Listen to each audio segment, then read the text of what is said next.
ยกเขียงมามีมังยูครับพี่น้องบ้ายองไม่เฮ้ยงานเขายังแห้งครับผม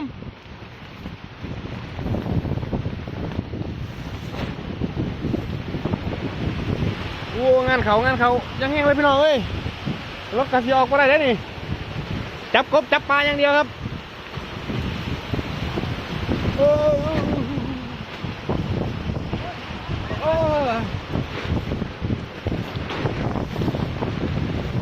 อัดต่อวะเต่าไปยังเต่าออกวะยกคุณเนี่ย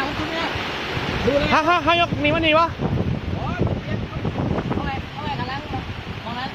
หลังไว้ของคู่ใหม่อ่ะมันทีเฮียป่ะคู่ป่ะคู่นี่ในวันหลังสองโอ้ยเลือดสกีเลยเยอะ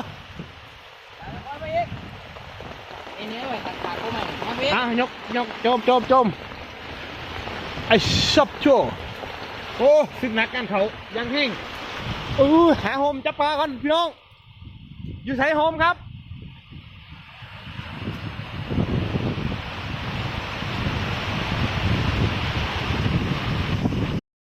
โอ้ยสวัสดีครับพี่น้องเอ้ยฝนตกกี่สวนครับผมยางแห้งเลยเพิ่งครับบรรยากาศครับผมพี่น้องโอ้ยสวนเกษตรพอเพียงบนแผ่นดินก็เดี๋ยวรอกันครับผมเซอร์เวย์กันตกดีเพราะแห้งเพราะพ่อที่ไหนอันนี้เพราะ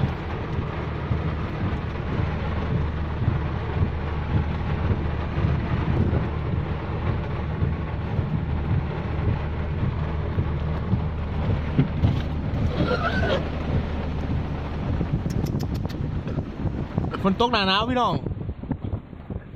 ก็ย้อนอยู่ในเต็นท์พุ่นล่ะ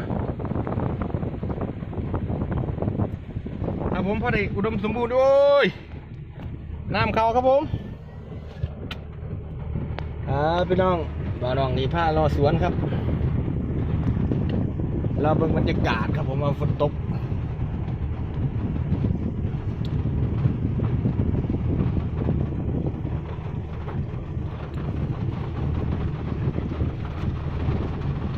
แรงมาโดนละครับผมความแรงทิ้งช่วงหน่อยหนึ่ง40,000บ่เนาะ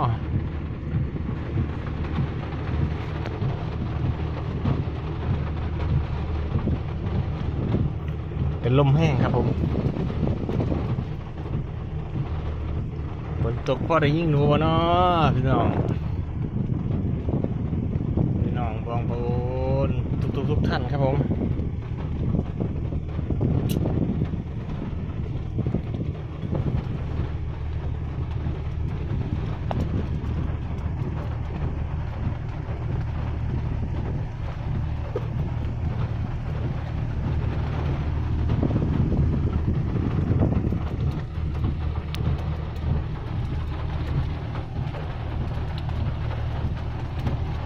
หนึ่งพี่น้องก็ว่ามีพายุเข่าแถวสุรินทร์เท่าครับผมแถวกาบเชิงมาท่านโอ้เปียกครับพี่น้อง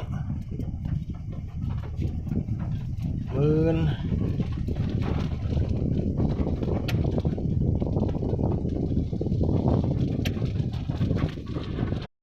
โอ้ชุ่มฉ่ำครับผมพี่น้องบรรยากาศชุ่มฉ่ำอุดมสมบูรณ์ครับได้รับไอฝนถือว่าโอเคครับผมลองมาทานเลยจากซ่องผมอยู่นี่ครับผมเดี๋ยวไปหาบ่าวยองอยู่กระท่อมครับผมที่เตียง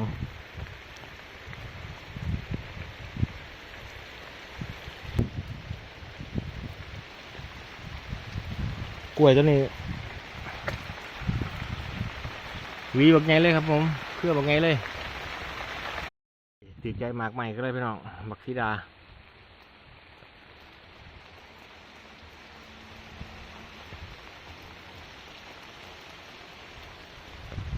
พูดไม้ไผ่ปั๊บบางว่านครับผมเกตเอาหุ่นเขาไทยครับพี่น้อง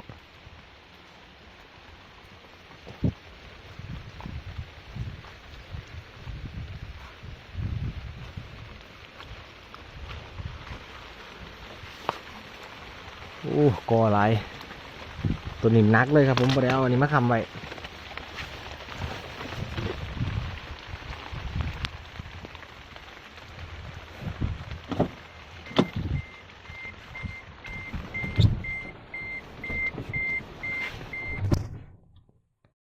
บ่ยองเห็นยังน้องงงหัวดังไฟ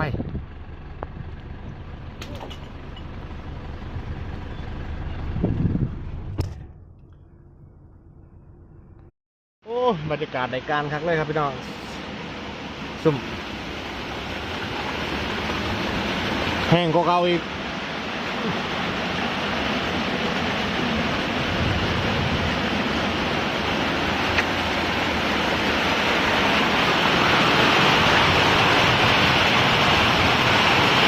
ฝนแห้งฝนแห้งครับพี่น้องฝนแห้งฝนแห้ง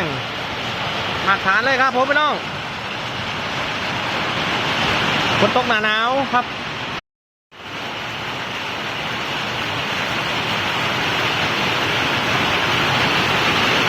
โอ้ยถุงให้ถุงหน้าเอาครับผม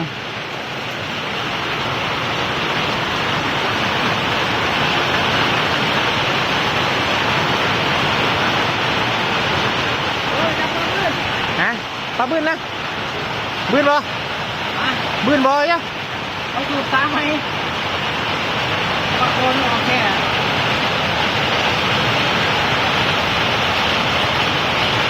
เอามาใส่เพื่องมาเปล่าน้อง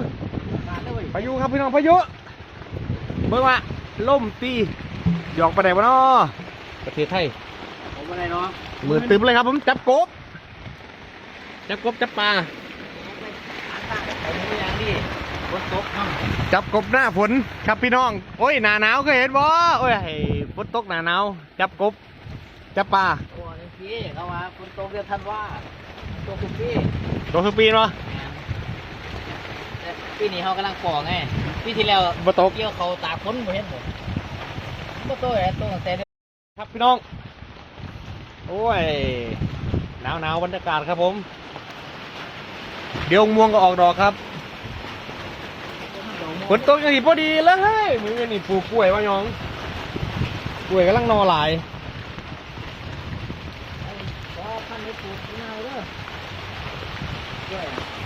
ได้เลยจัดไปว่ายองจัดไปใหญ่เสีย ต้นกล้วยต้นไอ้ จับกบครับพี่น้องจับกบมาแรงโอ้ยบรรยากาศเดือนธันวาครับผมสิ้นเดือนแล้วครับนี่ เดือนธันวาหน้าฝนครับโอ้ยบ้านว่าเนี่ยก็ยอมกันฝนเลยเนี่ย ใส่หมองเดี๋ยวสิไปใส่หมอง ง่ายก็บ้านน้องนี่ละ สิไปใส่หมอง ตายเลยพี่อง เห็นว่ามองอ่ะน่ะพอดีเลยฝนตก เอาอีกไหมเนี่ย ให้มีดเอาคีบเลยวะ ตัดเสื้อตัดพวกเขาเอามีดเนาะมีดแหลมหน่อยแหม อ่ะบอยอง เอาเด้อ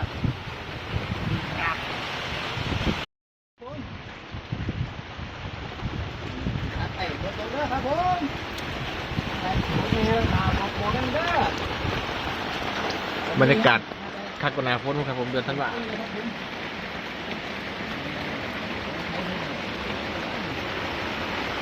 บ้ายกเขียงมามีบังยูครับพี่น้องบ้ายอง ไม่ เฮ้ยงานเขายังแห้งครับผม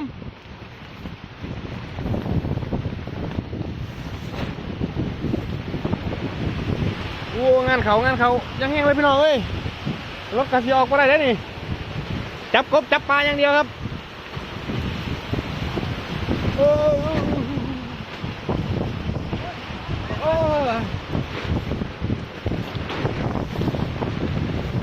อัดต่อวะเตาออกวะบ้านยัง ฮะ เตาออกวะ